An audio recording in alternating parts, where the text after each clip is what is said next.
ভারতীয় ঋণের ৫ রেল প্রকল্প নিয়ে দেখা দিয়েছে চরম অনিশ্চয়তা। পুরোপুরি থমকে আছে প্রকল্পের অগ্রগতি। কিন্তু কেন? বিগত সরকারের আমলে হাতে নেওয়া এসব প্রকল্পের জটিলতা আসলে কোথায়? ২০১০ সালে এলওসির আওতায় ৬টি প্রকল্প হাতে নেয় বাংলাদেশ রেল মন্ত্রণালয়। এর মধ্যে কেবল আখাউড়া আগরতলা রেল সংযোগ প্রকল্পের কাজ শেষ হয়েছে। তবে অনিশ্চয়তায় পড়েছে বাকি ৫ প্রকল্পের ভবিষ্যৎ। কিন্তু মূলত কোন কোন প্রকল্পের কাজ নিয়ে অনিশ্চয়তা দেখা দিয়েছে এবং কেন আটকে গেছে গুরুত্বপূর্ণ ৫টি প্রকল্পের কাজ? এক্ষেত্রে প্রকল্পগুলোর সাথে জড়িত ভারতীয় কর্মকর্তাদের অবহেলাই কি মুখ্য কোনো কারণ? এ ব্যাপারে কি বলছে বাংলাদেশি প্রকল্প সংশ্লিষ্টরা এবং চরম অনিশ্চয়তায় আটকে থাকা প্রকল্পগুলোর সর্বশেষ অবস্থা কি? এসব নিয়ে বিস্তারিত থাকছে প্রতিবেদন বাকি অংশে। আর কেটিভি নিউজ 24 চ্যানেল থেকে আপনাদের সাথে আছে আমি মেহেদি হাসান।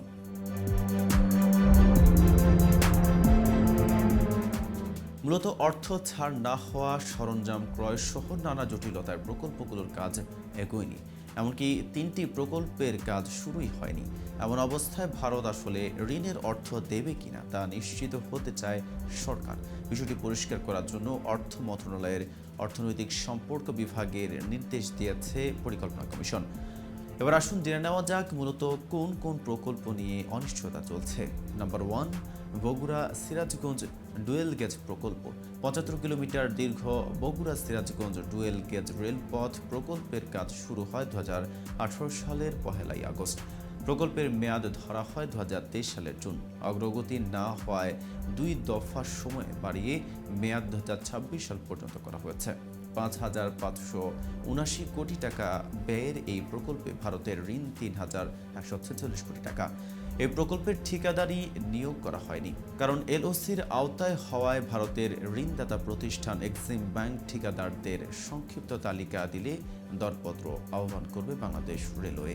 গত অক্টোবরে ঠিকাদারদের তালিকা চেয়ে ভারতকে চিঠি দিলেও জবাব আসেনি। প্রকল্প পরিচালক মোহাম্মদ মনিরুল ইসলাম ফিরোজী গণমাধ্যমকে বলেন, ভূমি অধিগ্রহণ মাঝামাঝি পর্যায়ে রয়েছে। সব ধরনের কাগজপত্র ভারতের এক্সিম ব্যাংকে পাঠানো হয়েছে। ঋণ ছাড় হলে ঠিকাদার নিয়োগ প্রক্রিয়া চূড়ান্ত হবে। নাম্বার ২, কুলাউড়া শাহবাজপুর প্রকল্প।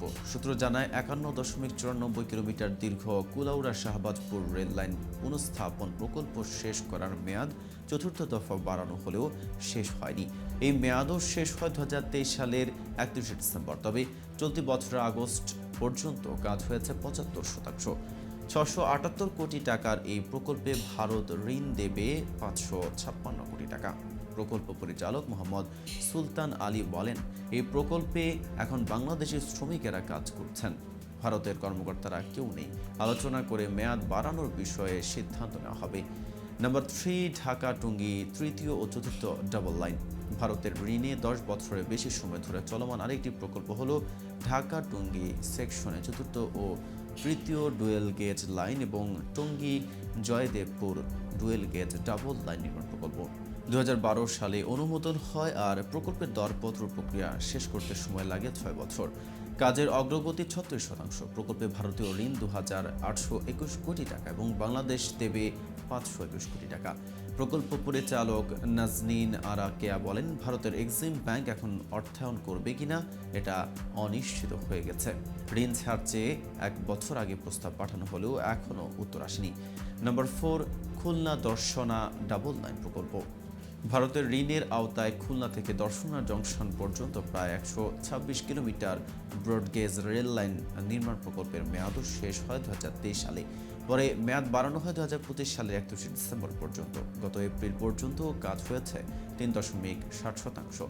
৩,৫০৬ কোটি ৭৫ লাখ ৪৮ হাজার টাকার এই প্রকল্পে ২,৬৮৯ কোটি ৯৩ লাখ টাকার ঋণ ভারতের। তবে এখনও অর্থ ছাড় হয়নি, ঠিকাদার নিয়োগ হয়নি।